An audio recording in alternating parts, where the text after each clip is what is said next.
Okay, so The Ring recently announced their new up-to-date pound-for-pound rankings list, and of course, following Shakur Stevenson beating William Zepeda to retain his WBC lightweight world title, Shakur's now entered that pound-for-pound top 10.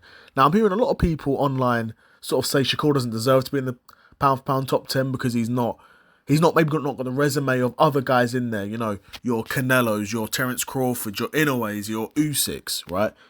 But I remind you, there obviously a lot of those weight divisions aren't blessed with tremendous amount of talent. That being said, that there are a lot of top guys that Shakur hasn't fought yet, but you can't take away the fact that he's an undefeated three-weight world champion who, say what you want, say whether he's fought all the top guys in those divisions or not, and that is a valid criticism, but he's a guy who, up until now, hasn't really even been tested that much. Really.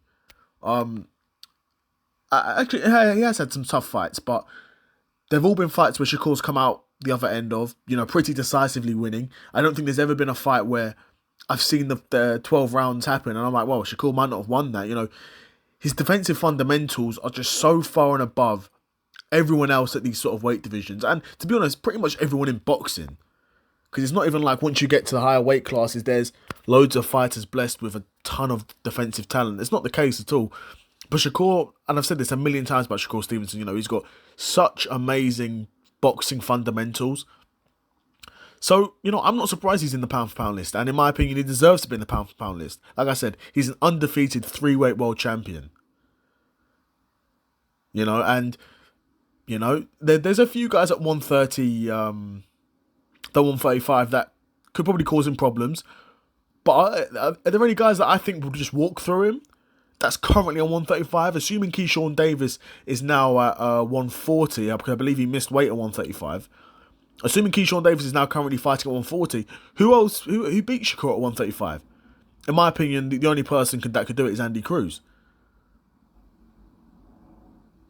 So I think Shakur deserves to be there. But I'll be curious to know what you guys think. Do you think Shakur should be in the pound for pound list? Do you think he's, that winner got over Zepeda, which to be fair is Shakur's biggest win? That is his biggest win today. It's the most impressive win. Not his best performance, but again, pretty much shut out Zepeda. Zepeda was throwing punches. Shakur was catching. He got caught on the chin once or twice, but he came through that. And again, that's the sort of thing I want to see, especially from a guy like Zepeda who's known for throwing such high volume punches and has got a history of knocking guys out. He's not got a history of knocking guys dead, but he's got a history of getting a lot of TKOs, a lot of stoppages in his career. What was he, 33-0, 27 knockouts going into that fight. He's now 33-1 because Shakur Stevenson essentially took him to school and showed him that you don't need to punch just for the sake of punching. Punch if you've got a clean shot, an open shot, and that's how you should operate.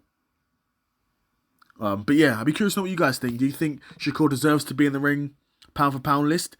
Do you think he's not quite got the resume, or do you think he should be there as a three-weight world champion who's undefeated? But yeah, I'd be curious to know what you guys think in the comments below. But yeah, another episode of the Seth Solo Cyclist in the bag, and I'm out. Peace.